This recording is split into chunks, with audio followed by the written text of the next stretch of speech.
Hello, welcome back to the channel. Today we're going to be talking menopause weight loss. Weight gain in menopause and perimenopause is a big concern for a lot of women. And the number one thing keeping you from being successful at losing weight during this stage of life is whether you believe you can be successful or whether you believe your biology is making it impossible.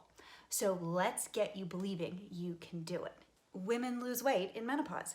They do it all the time. I know because I coach them. I want you to take a look at some of these women. All of them have totally transformed their bodies, getting stronger, getting leaner, getting more defined, losing fat, building muscle, and they have all done this in perimenopause or menopause. All of these women are in their late 40s, their early 50s, their late 50s. They have totally transformed their bodies. Now, these women are incredible people. They're very hard workers.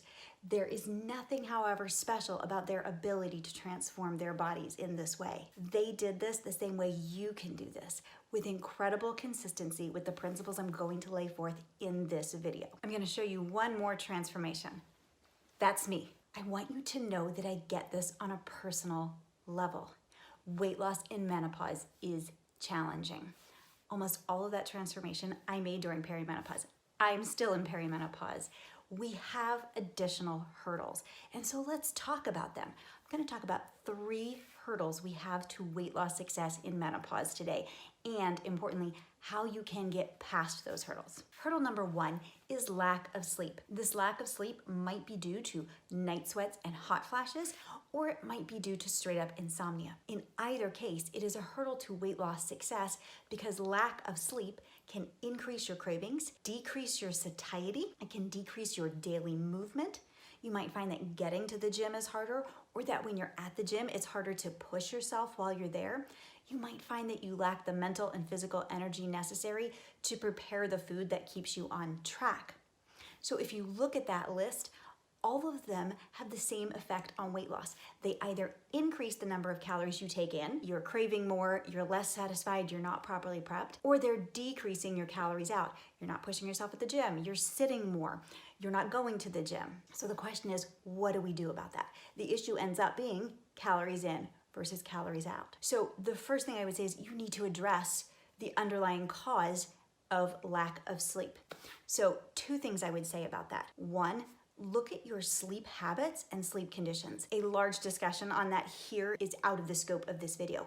If that's something you want me to cover, let me know in the comments and we can talk about sleep habits. The second thing I would suggest is seeing your medical practitioner, preferably one who is NAMS certified, NAMS affiliated, North American Menopause Society. For me, HRT was life-changing with regards to lack of sleep. I was sleepless for 3 months. 3 months. It had a large impact on me. A month of hormone replacement therapy, and I was sleeping again. It's a very personal decision. I would encourage you to talk to your provider about that. So it's important to recognize that lack of sleep, the effects of it, it comes down to managing calories in versus calories out still. And that is a problem that everyone, menopausal or not, faces. Hurdle number 2, the drop in estrogen as you go through perimenopause means that you have a tendency to store excess fat in your belly. And this can be extremely frustrating. Menopause belly is a real thing. The key word to notice there, though, is excess fat. Menopause is not causing you to gain weight. It is not inhibiting you from losing it.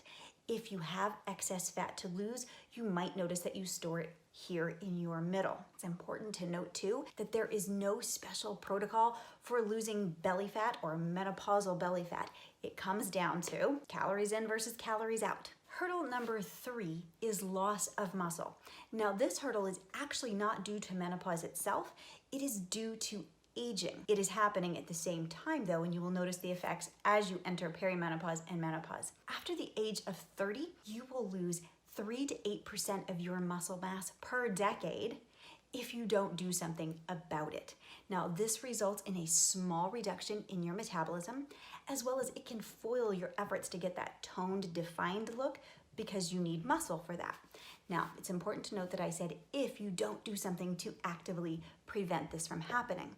So what can you do? 1, eat a higher protein diet, and 2, Strength train. Focus on getting stronger over time at variations of squats, deadlifts, lunges, bridges, upper body pushes, and upper body pulls.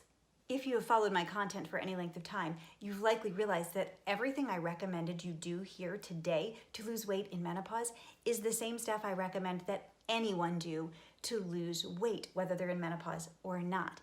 And that's because the process isn't different. We just have additional hurdles during menopause. I'm going to put the pictures of these women up here again. I want you to take a look at them while I remind you of the things that they focused on to make these transformations and that you can focus on as well. Number 1, manage your calories in. This is your nutrition. Number 2, manage your calories out. This means keep your daily movement up. Number 3, eat a higher protein diet.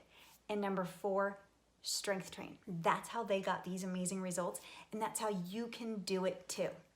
If this video was helpful, go ahead and hit that subscribe button, hit the like button, and leave me any comments about what you want to know more about the subject. What struggles are you having with weight loss, whether in menopause or not? All right, thanks so much for being here, and I will talk to you next week.